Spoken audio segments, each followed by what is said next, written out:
All right. What is up, everybody? Hope you guys are doing well. Make sure my mic is not plugged in. That's not going to work out too well for me. Let me plug that guy in there. I hope you guys are doing well. Let me pull this up so I can see the chat here. We'll give everybody just a couple minutes to get on. Hopefully you guys can hear me. Okay, yeah, you guys can hear me. That's good. All right, so I tried to get this green screen behind me where you couldn't see that, but unfortunately, every time I use OBS, it's an open source platform for recording and streaming, and every time I open it up, every time I open up the filter to get rid of the green screen, it shuts the program down. So I'm going to have to figure out what's going on with that. I may have to uninstall it, or either I'll talk to CryptoStash because that guy knows pretty much how to do everything. So hope you guys are having a good day. We've had a pretty big day here at the channel. We did our top 8 YouTubers video, crypto YouTubers video.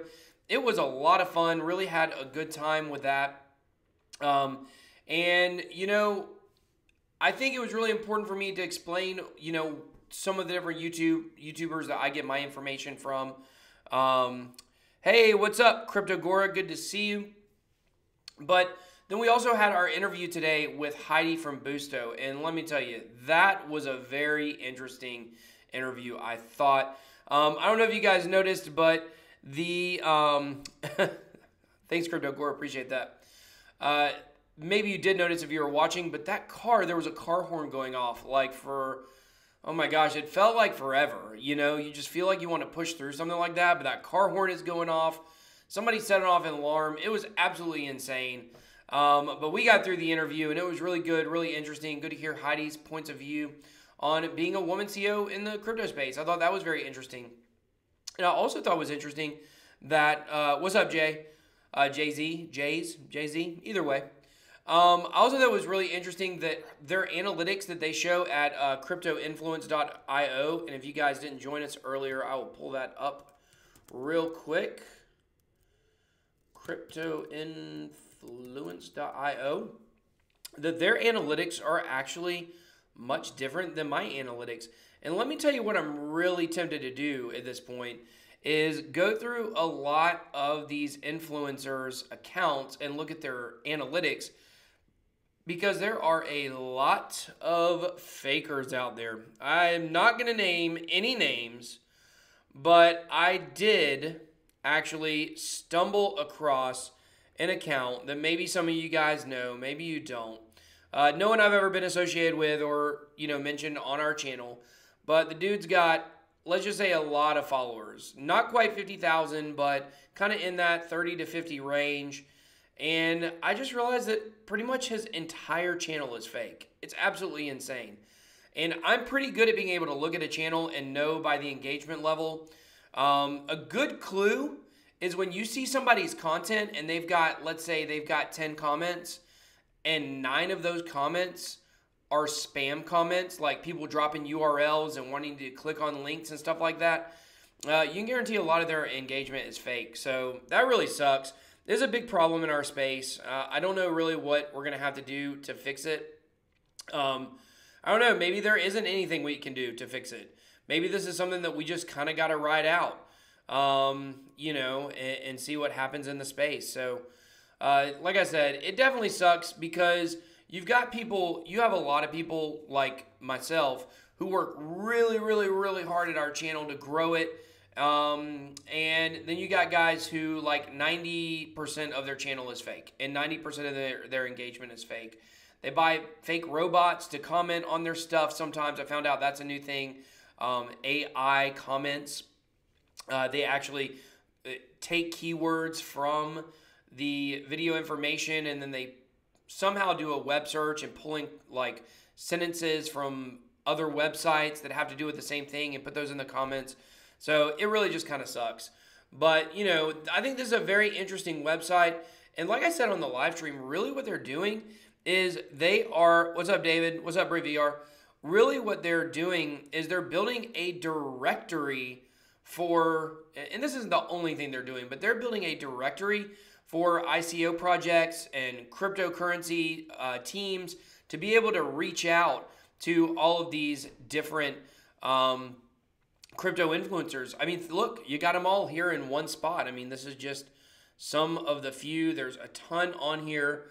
I'm sure that, look, there's my buddy Rod Crypto Bros. There's Crypto Potato. He came in ranked, I think, just either in front of me or behind me on that feed spot list. But I'm really looking forward to this blockchain YouTuber retreat. Going to be going to the Litecoin Foundation or the Litecoin Summit. And man, it's just really so cool, everything that's happened. I feel like just this last few weeks, ever since I left my job and have now been doing this full time, things have really absolutely been blowing up for my channel. Not necessarily with the sub count. I mean, we've definitely been going up, but things have just been opening up, like on Twitter. I've been, meeting all kinds of new people. I've been getting invited to a lot more conferences. I got invited to another conference. As you guys know, I'm going to World CryptoCon as well. So, really being full-time crypto has opened up so much for me, and it's really been cool to watch. My wife and I were talking about it today. It's a little surreal. You know what my wife said? She said, she's probably watching right now. I love you, honey. She said, everything you do is so successful. You get on Twitter and blah, blah, blah. But listen, guys, I've had so many failures. I started going through all of my Twitter accounts that I've had for different businesses I've done. So kind of how I got started in internet marketing is with my ticket business. I talk about it a pretty good bit, frontpagetickets.com. Been doing it since 2011. And I was making so much money with that. It was insane. Without investing hardly anything, I was making like 95% profit margin. And it just so happened I stumbled into that business at the exact right time to start doing it. And then you go a few years down the road and things drastically changed. I lost 80% of my income overnight. And I've been trying to figure out a way ever since 2013 to really replace that. And I've tried all kinds of different businesses and I've had so many different failures. And it's just so good. I had one thing that was pretty successful at one point. I had a blog and then we were working with this place. It was sending us traffic, yada, yada, yada. We made like 20 grand in a month on YouTube AdSense, and then they banned us, and they owed us like a $36,000 check they never sent us. So that was like the second most successful thing I ever did. I actually did make some from that, not equivalent to the work I put into it for 6 months leading up to getting a couple big checks. But, I've had a lot of failures out there, so many. And it's just really good to have something that I'm doing here that I feel like is not only successful, it's already successful. I mean, I've already had some paid videos and things like that, as you guys know. And, my follower count has really increased and it's been really awesome. So this is definitely a success and it feels really good to have something after working so hard for so many years to try to find an additional revenue stream. And not only that, but it's something I'm really passionate about. So I started a YouTube channel I guess about 2 years ago, and it was a big failure. I was reviewing subscription boxes. It was terrible. I was so bad at it, and I hated it. I hated every single video. I guess technically this is my third channel. I did a channel with Technology Guru. You guys may know him. He's got a big sub count. He's like does tutorials and stuff. We did a little channel together. He had started it, and then I came in on it with it, Online Business Realm, and that was going okay. But even that, I hated doing it. I hated making tutorial videos. So it was really good to find something, that I've been passionate about and to see some fruits of it and just see the commitment level from a lot of guys here in the chat. It's been really good and I really appreciate it. So I just want you guys to know I appreciate everything and where we're going in the future is going to be, we're going places. I can tell you that. I've had conversations with people like this channel is really geared to blow up when the bull run happens. And I just appreciate all you guys that have been here with me since the very beginning. So let's see. Let me look at some of these comments real quick, and then we'll get to some of the news. I've seen a lot of comments about airdrops with links. Yeah, take it from me personally, I wouldn't click on any links for airdrops. I mean, look, with airdrops, you're going to be lucky to get $20. That's really, you're going to be lucky, but the risk that comes along with it, unless you're creating a different MyEther wallet for every single airdrop you do, and they take so much time. I mean, you're really they take probably like 30 minutes to fill something out for $5. And, you know, for you guys that live internationally, that might, I don't know, maybe that's a good day's pay for you. But for us in the United States, like, you'd be better served taking that 30 minutes to an hour and, I don't know, trying to educate yourself about trading or something like that, other than, you know, most of those you're going to get $5 or less of tokens. So every once in a while, there'll be one that's like worth $20. But, and I also learned the hard way, obviously, as you guys know, about when I got fished from clicking on a link in an email that came directly from one of these scam airdrop companies. So if you like Monero, check out Apollo. What up, guys? What is up with this Apollo? Y'all have been spamming the crap out of me. Do y'all really like Apollo? So it's gonna take over the privacy coin. John McAfee is backing it. Oh, that's why John McAfee is backing it. I don't know, man. I've just been seeing y'all putting Apollo in my comments a lot. I think Apollo, I don't know anything about it, but I will say about John McAfee coins, like, they don't have a good track record. Bitcoin Private, Docademic, he said it'd be $20 by Christmas. That does not look like that's going to happen. Verge, the original McAfee pump. So he doesn't necessarily have, like, look, I like John McAfee. A lot of you guys might hate him. You might call him a scammer or whatever. I like him personally. Oh, not personally like I know him, but I do like John McAfee. I think he brings a lot of interest to the crypto space, and I think that's good. I've been on record as saying before, I think he's probably in real life has done some real bad stuff. It might be a bad dude, but just for crypto and the publicity he brings to it, I think it's good. But he does not have a good record with pumping coins. So Apollo goes crazy, but I think I missed the boat already. No, J price is still low. Market cap still under 40 million. Just had a good run last week of 150%. BitBoy should check it out. Crow said it was the best. Crow said it was the best privacy coin ever. Huh? I'll talk to him. I'll ask him. That's my buddy. 200. Where are all these people? This 200,000 member community. And yeah, I do know the comment was Verge had a huge pump. Yes. Verge did have a huge pump, but it was really pumped based solely on the McAfee statements. There was really nothing behind Verge that was able to sustain it. So, I mean, yeah, if you're looking for a pump and dump, like, sure, get into anything McAfee pumps. Like, you're obviously going to do well on a pump and dump, but, you know, I think that for sustainability, nothing he's pumped has really been able to sustain. So, Jordan says check out their Telegram. I will. I'll get in the Telegram. I'll see what they're about. I feel like maybe, I don't know if it's a lot of bots or if you guys just have an army out there commenting on people, but check out Pete. Dude, this is getting out of control with the Apollo. All right, guys, let's move on. Let's look at the markets today. The markets today coming in, let's refresh this. It was at 229. It's down a shade. 228? Let's see. Come on. Pop up here. It's taking forever. So it's coming in right now at 230, okay? It went up a little bit. 230 billion. Bitcoin dominance at 52.9%. It's gone up just a little bit. We have Bitcoin still sitting about the exact same spot it was looking at, or it was at last night when we looked at it, 7,068. Earlier today, when I was looking at these charts on the right-hand side, they were up a little bit more. As you can see, most of these charts have a little dip at the end of it. And I don't know. Where do we go from here, guys? That's the question. What do you guys think? Oh, thanks, Jordan. I appreciate that. What do you guys think? Do you guys think we're going up? Do you guys think we're going down? Look at Noah Coin. It's definitely going up. Do you guys think that we've hit the bottom? Adam, what is up, bro? Dude, I wish I was wearing your shirt, dude. Dude, that's a freaking fire shirt you made me, dude. I love that thing. So it's funny. So I went to the conference, obviously, last week, and I did not put this in my wrap-up video, so if you don't follow me on Twitter, you don't know. There was like this big snafu when I first got to the conference where the hotel told me I was going to have to pay for my own hotel room after the conference said they had it. And then I made this Twitter video, and it kind of went viral like for everybody that was going to the Voices of Blockchain.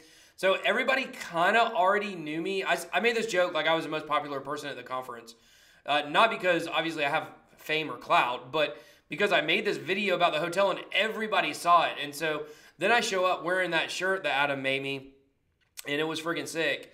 And like everybody recognized me from the video, and they saw my shirt that matched my, my Avi or whatever. And pretty much everybody recognized me there. It was, I don't know, it was kind of cool. Some people were mad at me. I caught some flack for that video. I don't know how many of you guys saw it, but I did not catch any flack from the conference. I talked to 3 people from the conference, Jenny from the blockchain, Disruption Joe, and I cannot remember the other gentleman's name, but they all basically said that they were really sorry and that they totally understood why I made the video and they would have done the same thing. But a couple of the other influencers, I caught a little flack for. They said I should have deleted the video a little earlier, and I might could have deleted it a few hours earlier. I just didn't think about it.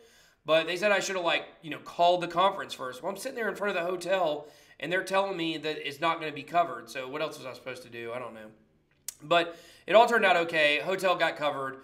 I'm hoping that Busto is going to cover my hotel. I think they are at the Litecoin Summit. So that'll be pretty cool. It's cool to get stuff paid for. Like, I really like that. Those hotels in San Francisco are so expensive. I was looking. I don't know. Maybe some of y'all are like ultra mega ballers and y'all don't mind spending like $800 on a hotel for 3 days. But I don't roll like that. Like, I'll go to the freaking La Quinta. You know what I mean? I like to spend about $70 or $80 a night if I can help it. If I'm trying to be a little fancy, like maybe $150 a night, that's what I like to pay for hotels. So, I think for the Buzo conference, we're staying at the Drake Hotel. It's like $300 a night. So really excited about that. That's going to be a really cool conference. But winners of the day, we have Noah Coin, Metaverse, Decentraland, ARK, EOS, Decred, which we do have the CTO of Decred, Marco. He is going to be on our show tomorrow morning at 11:30 Eastern. He is very interesting. Yeah, Adam, I'm going to LTC Summit. You know, world traveler these days. But I really like what Marco has to say about Decred, and I'm going to be very, very interested in this interview. I know I'm doing the interview, and you guys get to watch it, but I get just as much out of it, obviously, as you guys do. So definitely going to be checking, you guys be checking that interview out tomorrow. It's going to be real good. Also, you guys don't forget we have the Telegram going. So if you guys want to join our Telegram chat, we got about 44 people in there. Hopefully we'll be, moving that up soon. Adam, you should join the Telegram group. So, all right, let's check out the biggest losers of the day. Nano still on a correction from its pump it had. A lot of people were saying maybe it was still good timing to get into Nano. I don't know, maybe it is. But after a big pump like it's had recently, I mean, I think it was up 130% over a week or 100%, whatever it was. So, I mean, just don't get married to your coins. Like, that's always pretty much a good place to get out. Adam, you're going to Litecoin Summit? Dude, that's freaking sick, dude. I'm going to be, cool, Jordan, join it. I'm going to actually be going out there on the 12th. I can't remember what time my flight gets in. I think it's in the afternoon, so I'm actually going to be there like a whole day early. So, oh, no. You're not coming to Litecoin Summit. Does that mean you're coming to the Telegram? Dang, dude, I was hoping you were coming to Litecoin Summit. That would have been freaking sick, bro. But all right, let's look at some news that has came out today. And to me, this news is absolutely huge, which is that the Square app has won a patent for cryptocurrency payment network. Now, we've talked about a lot PoonDX. I feel like PoonDX is trying to be, PoonDX is trying to be basically like the Square of crypto, but now we have Square trying to be the Square of crypto. So very interesting to me.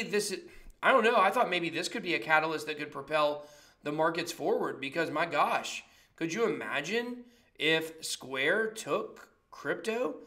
I just used Square today. I went and got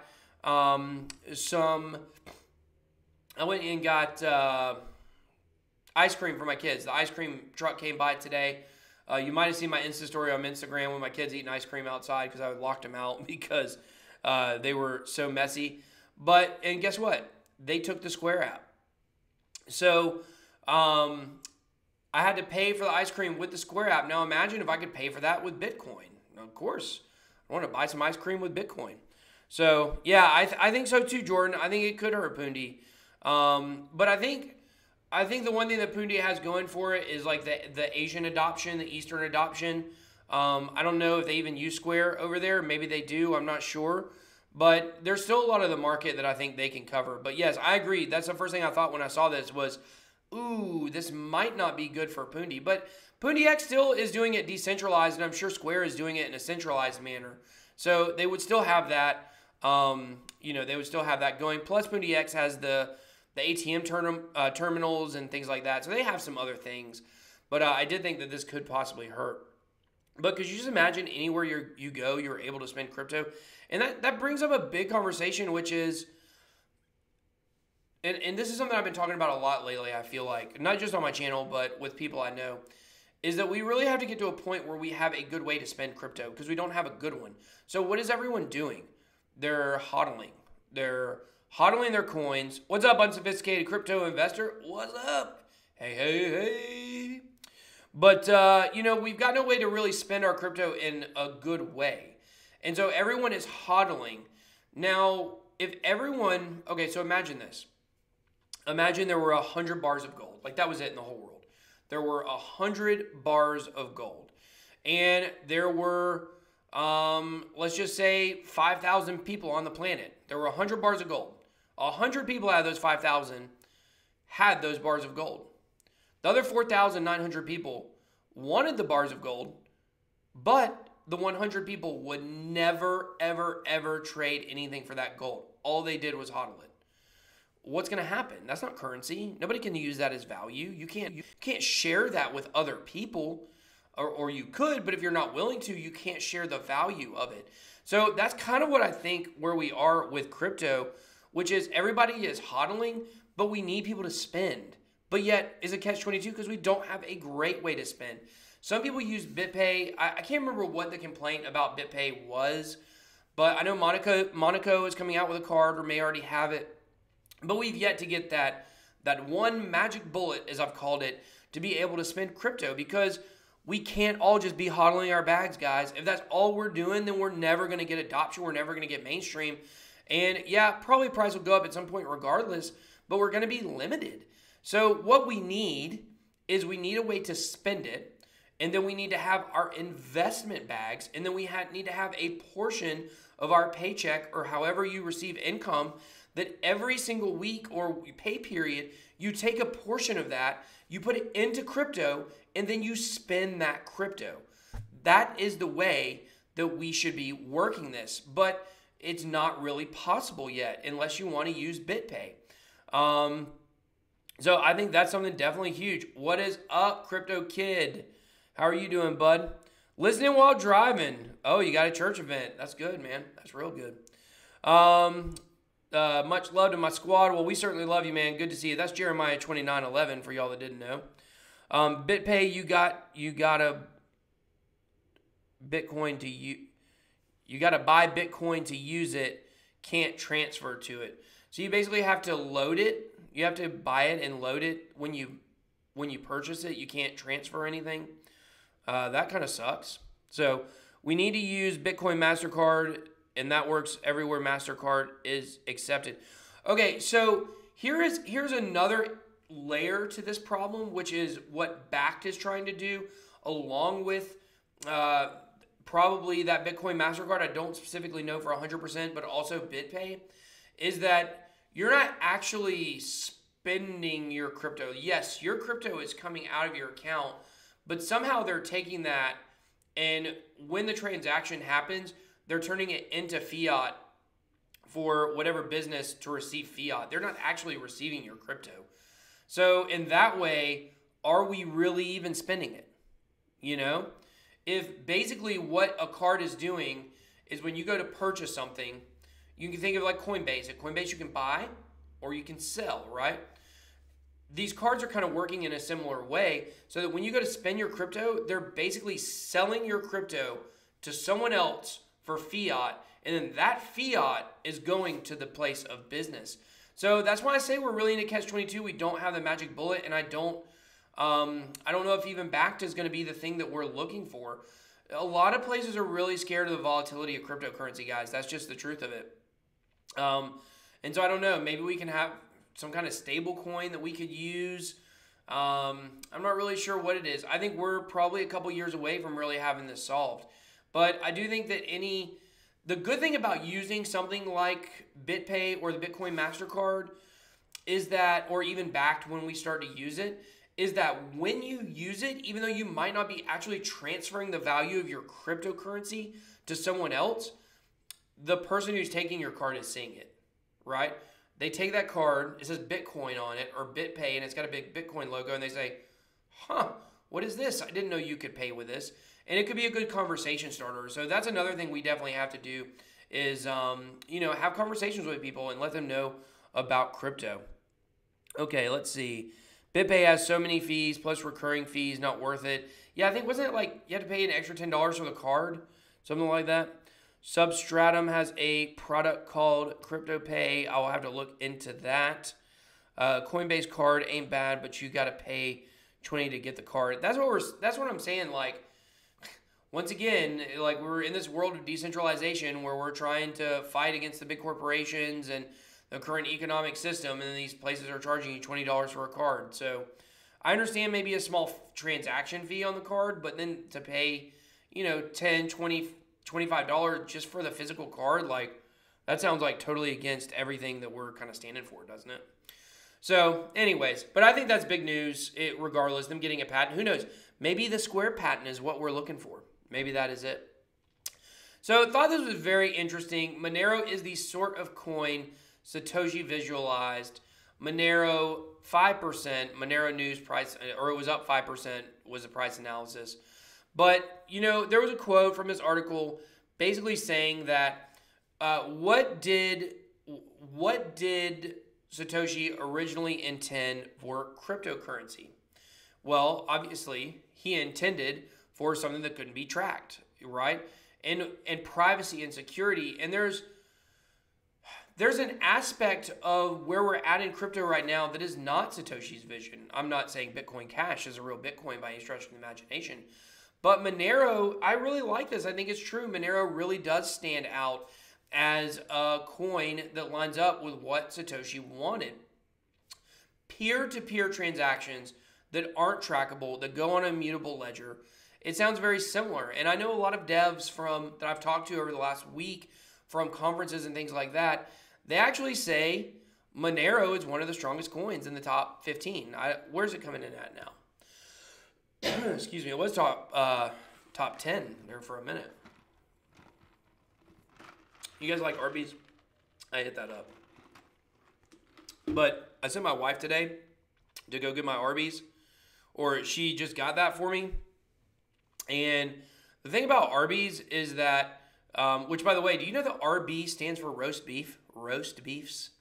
I bet you didn't know that. But there's a huge difference between a beef and cheddar and a roast beef with cheddar. The beef and cheddar comes with, I know you guys are getting your food hour here. The beef and cheddar comes with onion bun and a weird tasting sauce that I don't like. A roast beef with cheddar, a little bit more expensive, but it comes with a roast beef and cheddar, and then you put your Arby's sauce on, and it comes on a sesame seed bun. So there you go. For you picky eaters out there, you probably knew that. But, so, as you guys can see right here, Monero is coming in at number 11. I think when the market turns around, it'll get back in the top 10 easily when it passes Tether. But it's coming in at number 11 right now. And it is one of the coins, like I said, that people think is going to succeed. I think there's always going to be a niche for coins that are able to be totally private. They call it the ring system, where things kind of work in rings. I had the visual at one time. Can't remember exactly what it looks like. But I do think it's a good idea for people who want to make nefarious purchases. But not just that. There are people out there that don't want to do anything wrong, that just don't want people knowing what they're doing.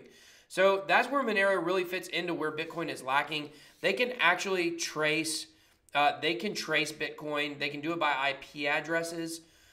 They can trace almost anything at this point, but Monero is absolutely sealed tight. I think Enigma is another good one.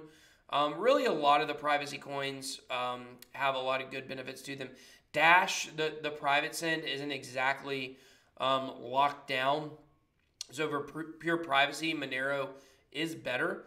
But you have people like me, right? Like, this is where we get a little dicey with crypto, because I don't care so much about the privacy of what purchases I make, right?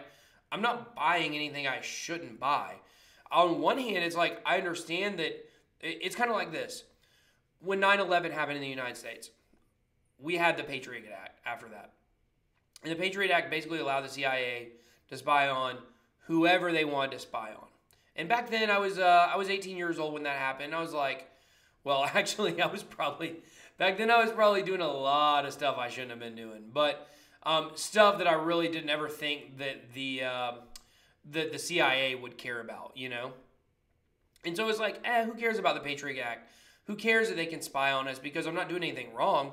And that's kind of the way I feel now about my crypto purchases. However, of course, on the other side of that is, yeah, but I'm doing something kind of provocative with cryptocurrency, being an influencer, you know, putting myself out there saying, hey, I buy these currencies, I hold these currencies, and if the government ever cracked down, like now all my info is out, and now I got to look and say, what did I say on a text message and things like that.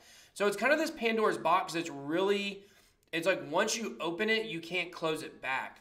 And with the Patriot Act, obviously, that was my thinking at the time, but now I've totally reversed. I wish we never had that. It's crazy, you know, how much the government spies on us. But once that Pandora's box was open, we could never put it back in. And unfortunately for cryptocurrency and Bitcoin, we have already opened that box. So now the only cryptos that are going to be able to remain private are going to be cryptos such as Monero that are absolutely locked down tight. There's really no going back for Bitcoin or a lot of the other coins. So let me read some of these comments here. Monero is the best way to hide from Taxman. Privacy is what crypto is supposed to be, and peer-to-peer transaction. The only thing that Monero doesn't have is privacy is only option. Oh, here, shilling Apollo again, I see. But but you do make a good point, and that's what I mean. Like, even though we've already opened that box, and at this point I don't really care.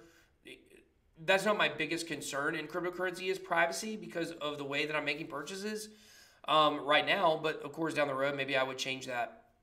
But that is what Satoshi wanted for crypto.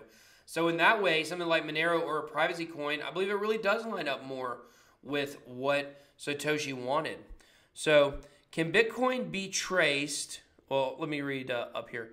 Adam said, privacy coins are absolutely pivotal on adoption. Companies will not pay employees and make deal with vendors and merchants if everyone can see their transactions. That's an interesting point, Adam. I had never really thought about that. Seinfeld Jerry, what's up, bud? He says, can Bitcoin be traced if it is exchanged with altcoin and that altcoin is exchanged back to Bitcoin in exchanges like Bittrex? To be honest with you, I'm not a cybersecurity expert. All I know is what I've read is that pretty much anything you do with Bitcoin can be traced. So are you saying if you bought Bitcoin and then you traded it for Monero, and then you traded that Monero back to Bitcoin, would that Bitcoin be able to be traced because that Monero was in the middle? I don't know. That's a good question. And I don't know how they would trace all this. I mean, listen, and you got to think about this, guys. How much do you guys have invested, really? Let's be honest. You guys have less than $10,000 invested. Probably most of you do. Maybe you invested more than that during the bull run. But, you know, I know a lot of people in crypto, they've got like $1,000 invested or $2,000 invested. For that level, you're not really going to have to care about hiding stuff from taxes and it being traced unless you're buying crack cocaine over the internet. Then you may want to be a little concerned. Or, you know, human trafficking, you definitely probably want to be concerned.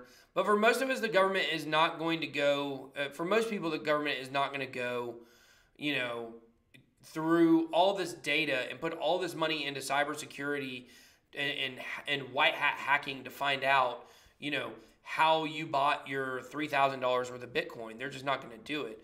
Now, down the road, if Bitcoin goes up to $100,000 and that $3,000 all of a sudden becomes $60,000, $70,000, or you bought, you know, maybe you had bought some a while ago and you're sitting on a fat stack, then you should be concerned. That's an airplane going right over my head. You guys hear that? But, you know, for most people, that's not really going to be a concern. But that is a very interesting question. So, and then Jordan answered him. He said, yes, it's called wash trading. Very interesting. Want to stay private, but buy Apollo and you can shovel coins, can trace through Bitcoin. Then from there, they can trace transactions. Do you work for Apollo, Jordan? Do you work for Apollo? What? How is this? How are all these people making so many comments? I mean, I know you're doing it tonight, but I mean, are you guys on like some kind of push right now with Apollo? I'm not trying to call you out. I'm just like I'm literally asking. I really want to know. So then we have this cruise coming up, guys. What do you guys think about this cruise? We got John McAfee, Bobby Lee. I mean, he's whatever. Charlie Lee, he's whatever. Then you got Roger Ver, Brock Pierce. I want to talk about Brock Pierce here in just a second. You got Joshua Scagalia. I don't even know what that is. Never heard of him.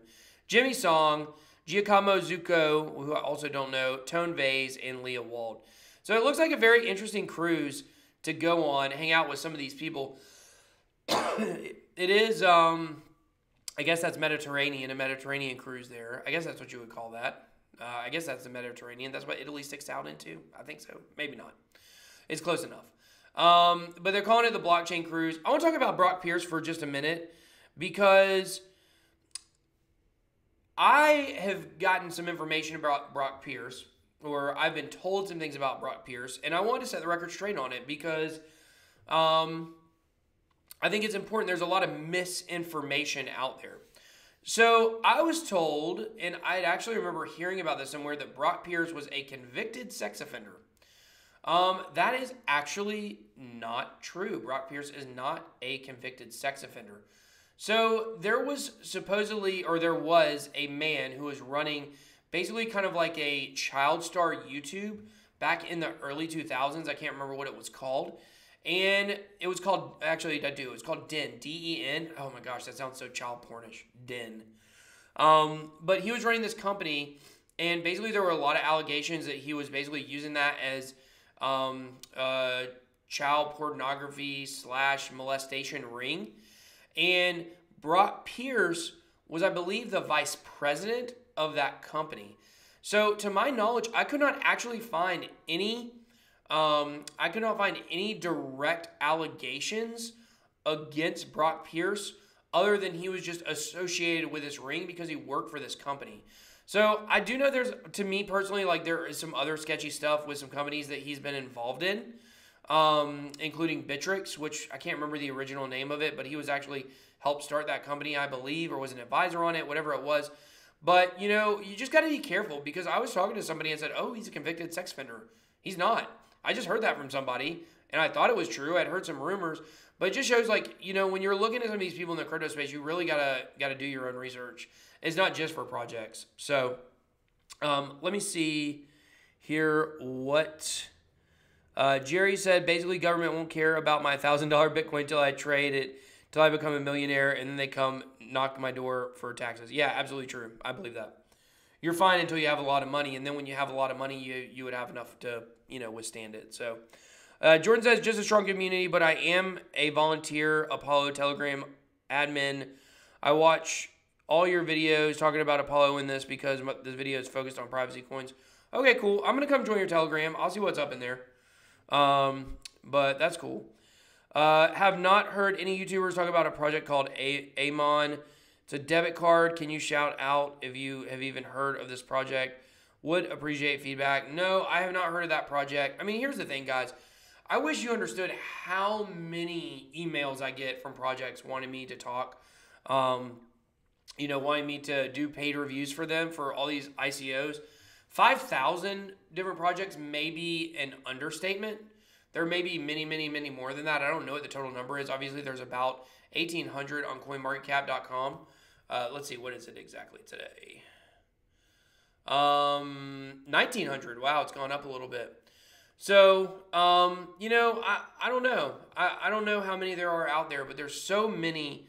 It's hard to keep up. That doesn't mean it's not a good project. You know, I mean, there's Noah Coin. It's in the top 100 today. Had the biggest pump, 134%. I never heard of Noah Coin. So that's why, like, I've seen somebody on Twitter say this before. They say, if you talk to somebody who claims to know about crypto and you ask them about a top 100 project and they don't know about it, then you shouldn't listen to them. That's asinine. That's so dumb. I'll tell you this. Over the last couple of weeks, I've gotten to be really close with a lot of different YouTubers, a lot of different Twitter personalities, and virtually none of them would probably know every single project in the top 100. And the reason for that is because it's changing so much. I mean, yes, coins 0 to 50, or there is no 0 coin. Well, there's 0x. Coins 1 to 50 on CoinMarketCap, they generally stay where they're at. They don't have a lot of movement. I would even say up to the top 60. But once you get to 61 to 100, those coins are interchangeable almost with anything in the top 300. Like you'll have, I'll say 200. You'll have coin that's sitting at 120. It'll get a big pump. The next day it'll be at 80. So it's really impossible to know all the top 100 coins. So I think that anybody who says that you have to know every single coin out there is kind of crazy. So I try to learn as much as I possibly can about it, about each coin. But, you know, when I'm getting all these contacts that are telling me to look into this coin and that coin and this coin and ICOs, and it's kind of, you know, do you guys watch Decentralized TV with Peta? Do you watch Peta? God, what's his last name? Peta Saddington? He actually lives in Atlanta. I gotta figure out a way to hook up with him. Maybe I need a few more subs first, but because you guys know that's where I live, I gotta figure out a way to hook up with that guy. He's really cool. I think his channel is much different than other channels because he just does like little 5-minute blurbs on whatever news topic. He does like 4 or 5 videos a day sometimes. But I was getting to a point with that. He has a Lambo in his garage, which is kind of cool. Oh, I remember the point. The point is, if you go back and watch a lot of his videos, he a lot of times is the first person to come out with a video on a lot of projects. Now, if you go look at these videos, they're projects you know today. I remember Waxcoin. He did one on Waxcoin. Like, golly, it must have been, God, the project it must have just came out. I feel like it was in January maybe. I never heard of Waxcoin by any stretch of the imagination. So there's like kind of a strategy. Is like, do I want to talk more about projects that are already out and people know? Or do I want to talk more about projects that are coming out that you don't know yet? And right now, the decision is pretty easy because of the markets and the way things have been going. And there's been so many YouTube videos made about basically the top 60 coins and beyond that it's much easier to talk about new projects. So I'm talking on Monday night. Now I do have Decred on the show tomorrow that I'm really looking forward to. But outside of that, Monday night, I've got a guy on the show from U2 Coin, YU.TU Coin. And I'm actually their first YouTuber partner, which is kind of cool. So it's a way, I think I'm going to get my own token out of it. BitBoy coin, maybe? I don't know what I want to call it. But it's a way to reward content creators on YouTube specifically. And you guys know I really hate YouTube. I like being on it. I like being able to engage, but I don't like the company structure. I don't like the way that they squeeze advertising dollars out of everybody. I don't like how they punish channels that don't monetize them with them, but then they also hold channels down that aren't to monetization levels. There's so many things I don't like about it. So they're really doing something kind of unique in the space. I'm really looking forward to that. I think that's one that I want to talk about because it really lines up with what I do here on the channel and what I talk about. So, hey, that is pretty cool. So, okay, let's see. Maybe check out. Thanks, Jordan. Appreciate that. No, Jordan, it's all good. Don't worry about it, bud. Maybe check out if time curious on feedback. Amon, I will look into it, Amon, and see what's up with it. One is no one talking about XYO. XYO. I don't know what that is. XYZ is Tezos, right? If anyone hasn't heard of XYO, you should really check it out. Well, let's pull it up. Let's look it up. XYO. How many people are on the chat? Let's pull that up real quick. I don't know how many people are on here right now. I would like to know, though. How many people are on the chat? 13. We got 13 people on. Okay, that's cool. So let's go back over here. XYO. I feel like I should know this one. XYO Network. Oh, it's 323. No, maybe I shouldn't know it. What do you like about this one? What do you like about XYO? I think it's funny you said everybody knows about it. It's ranked 323rd. You know, I mean, look, if it's not top 60, people don't really know about it generally, or unless it's got a lot of hype behind it. Jerry said, if I buy $1,000 in Bitcoin in Coinbase and send it to a friend overseas and turns it into $10,000 from trading, do I have to pay taxes on that $9,000 gain? To be honest with you guys, I don't know tax questions. I absolutely do not know tax questions. I'm not a financial advisor, as you guys know, obviously. But the good news is there are people out there that are experts. I know I was listening to Crypto Crow's live stream, and he said in 2017 he had 6,500 bot trades. 6,500. That's really insane. And his CPA basically had to go through every single one of those trades to be able to figure out how much he owed in taxes. And he made a good point. You know, he said there's really not a reason to hide your taxes or to hide your money from the government, because if you're making money, like, don't you want to keep? What's the point of making $1 million and then end up in jail because you didn't pay your taxes? So, let's see. Jordan says Charles Hoskinson. I like that guy. I think he's pretty good. I think he's socially awkward, but okay. Check out this. This is a list that's pretty interesting. Let me go all the way to the top. So this is talking about the most influential names in cryptocurrency in 2018. So this list is really huge. We can't possibly go over everybody. Obviously, number one is Satoshi Nakamoto. Does it mention in here how many Bitcoins he has? It does. Satoshi owns 980,000 Bitcoins, meaning that when Bitcoin hit the height, he would have been worth $19.4 billion. That made him the 44th richest person in the world. He disappeared after 2010. What do you guys think? Do you guys think Satoshi is alive, or do you think he's dead? Do you think he's one person? Do you think it's multiple people?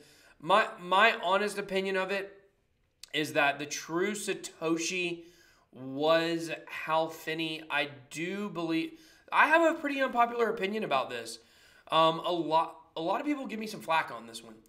I think that Dorian Nakamoto, the famous, I don't know where he's from, Asian guy, that basically if you search Satoshi, his face pulls up. I think he was involved in the project. I think he's got enough of a background from his time working as a military contractor, I believe, or maybe in the military itself. Enough coding background. He has enough background to where he could have been involved in this project. And I don't know if it was the kind of thing where Hal Finney contacted him after he had already taken on his name and was like, hey, do you want to be part of this? Or if he said, I think this is probably the most likely scenario. Yeah, unpopular opinion alert. I think that most likely that Hal Finney approached Dorian Nakamoto about doing Bitcoin and basically saying, look, I'm going to do this. I'm working on this project, but I want you to help me with it, but you're going to be the face of it. Or maybe not the face of it, but we're going to use your name to protect my identity. I think that's probably the most likely scenario. But is Satoshi dead? Weird, his million Bitcoin still never sold. I mean, doesn't that imply he's dead? Right? I think that's the strongest argument for him being dead. He's never cashed out anything. A lot of people say that if Satoshi were still alive, thanks, Joseph, appreciate that, bud. A lot of people think that if Satoshi is alive still, or someone has access to his wallet, that if those 980,000 Bitcoins, which are right now about 1/18 of all Bitcoins in circulation, well, they actually say 3.5 million of them are actually out of circulation. So really about 1/15 or so, 1/14 of all Bitcoins in circulation Satoshi owns. That if he were to sell those, it would absolutely wreck and crash the market. So very interesting. I do think he's dead. I got a couple other theories, that it could be, but I think that's the most likely. I've done a pretty good amount of research on it. But yeah, I do think ultimately he's dead. That's why he hasn't spent it. There's been no action. The one question I have is, does anyone have that address? Does anyone know that public address where all those Bitcoins are being held, that wallet? Because I know that we know that he has them, but I don't know how that we know he has that many if we don't have access to be able to see that. And people have told me that we don't, so I find that very interesting. I know the guy that fished me, I can see all my coins in his wallet right now. It's public ledger. More interested in coins, not in mainstream. Let me see here. Let me see if I can find some that I think are some non-mainstream coins that I really like. Let's see here. Let's go back. I'll try to see if I can find some that I like. I think Decred is one. I really like Decred. It's not mainstream, I would say. It's 29. It's got a big market cap, but Power Ledger, Kyber Network, Wax.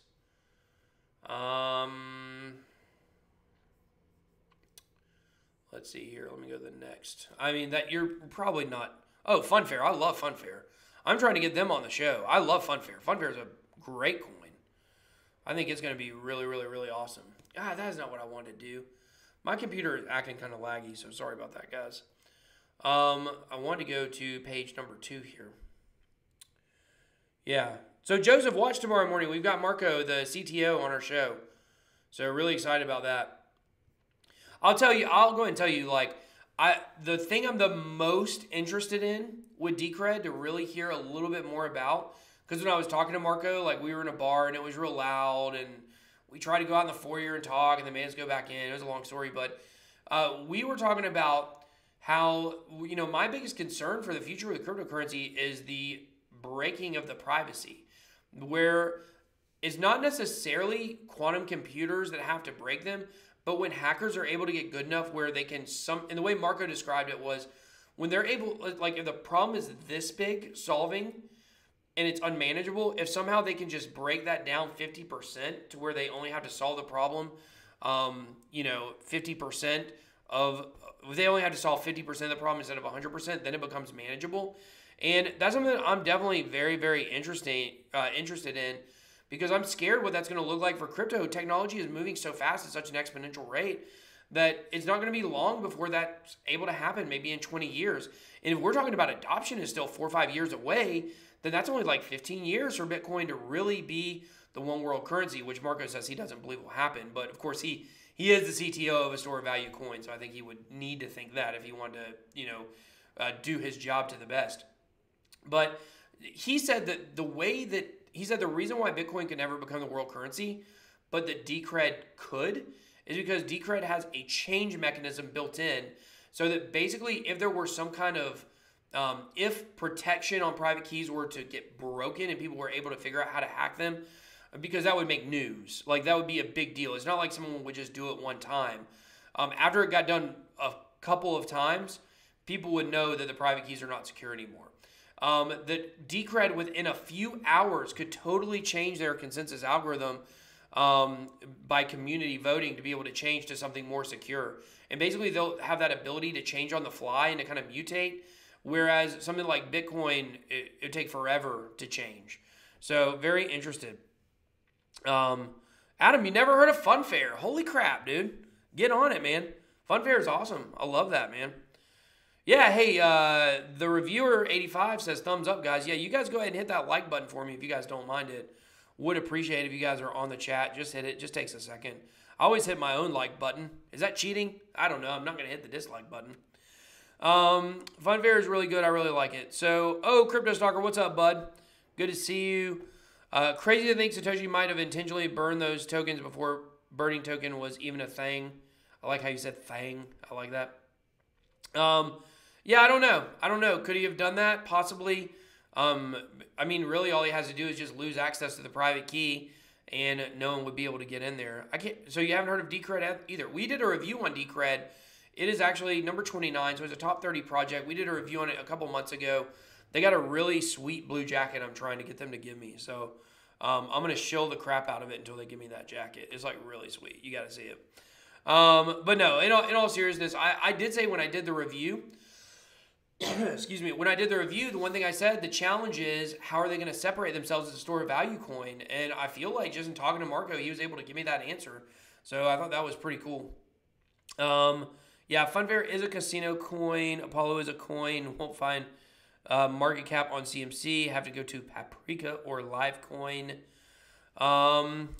What's up, James? They're haters, man. That YouTube, man. They don't want people to get the notifications. You nit. But no, in all seriousness, you guys know YouTube works against my channel. They've been working against me since I started, and that's okay. We've overcome it, and we will continue to overcome it. But you guys just know, pretty much every Wednesday at 9 p.m. Eastern Standard Time, at 9:30 by the latest, we're going to be doing a live stream. So you guys can go ahead and pretty much rock that in and know that we're going to do that. So maybe government killed Satoshi. Interesting. I don't know. I don't know. I don't think that's true. I think if they did, they would probably have access to his Bitcoins. I don't know. I think that sounds a little far-fetched. But hey, who knows? It could be. I think I saw it on Insta. Consistency. You got to love the consistency, don't you? Steal his Bitcoins. That should be the next John McAfee challenge. Hack into Satoshi's wallet and you get all his Bitcoins. What would you even freaking do with that many Bitcoins? You know what I mean? Like, how much money do you guys really need? What would be a number of Bitcoins where you'd be like, I'm good. I don't ever have to do anything again. I don't care. I was talking to a guy in the crypto space. I won't say who it was. Who is he is flipping mega loaded, and I was just trying to figure out like how much money does this guy really have? You know, it's definitely crazy how much money some people have already made in crypto. I definitely would like to get in on that for sure. But what is the number? What is the number that you'd be happy with? I mean, shoot. Let's see. If I had 100 Bitcoins, what is that math? 6,004, so that would be 6. Is 100 Bitcoins $1 million? If I had 1,000, yeah, if I had 100 Bitcoins, that's 2 zeros plus 3 zeros. I don't know, maybe that's, yeah, well, 100 would be 600,000. That's so stupid. So that was such dumb math on my part. So 1,000, or I'm basing it off a $6,000 Bitcoin. So I guess we'll move it up to $7,000 Bitcoin. If I had 1,000, then that would be $7 million. I mean, that's a pretty penny, you know. That would be good enough for me. Yeah, 142. What would that be? That's $1 million, I guess. Exactly. Yeah, I don't know. I think if I had 1,000 Bitcoins, I'd be sitting pretty righteous. Shoot, I mean, I'd take 100 at this point, you know. I mean, especially for where it's going to go. I feel like if you had 100 Bitcoins, you could really just chill. I mean, yeah, you have to have money to live on. But if you could just hold on to those 100 Bitcoins for like, I don't know, 4 or 5 more years, you're going to be set. You're never going to have to do anything. So Adam said I'd take one. Adam, I'll send you one, bud. I'll send you a Bitcoin. I'm totally kidding, bro. I wish I had an extra one to send you. That'd be nice. I'm going to be buying a few. I'm going to be buying a few when I sell my house. But we got to sell this thing. Do you guys want to live in Gainesville, Georgia? Come by my house. I'd appreciate it. I'll take 2 then. A Bitcoin for you, a Bitcoin for you, a Bitcoin for you. Crypto Oprah. It's my new Twitter account. You guys may follow it on Twitter. Adam, dude. Well, I saved up all my money that I was going to spend on a t-shirt, and you sent me one for free, and I was able to buy Bitcoin with it. So, but anyways, I think that 100 Bitcoins, you'll probably be sitting pretty nice for a long time. I would like to get up to that. That would be super, super, super sweet. I know that as I continue in this process on this YouTube channel and more opportunities open themselves up, you know, hopefully I'll get some opportunities to get close to that. That would be great. Yeah, what time is it? It's time to go, guys. It is 10 o'clock. It has now been an hour. Maybe one day we'll figure out how to get into Satoshi's wallet. I like it. But anyways, guys, that's it for our live stream tonight. You guys watch for our review or our interview tomorrow with Marco from Decred. I've got a review on Digibyte Wallet probably coming out tomorrow or maybe on Friday. Recording a parody on Friday. It's going to be flipping awesome. You guys stay tuned for that. Hopefully it'll take me maybe a week to animate it or something like that. But really appreciate all you guys in the Bit Squad. You guys go join our Telegram chat. The link is below. Or it should be. If it's not, hopefully it is. So until next time, guys, BitBoy out.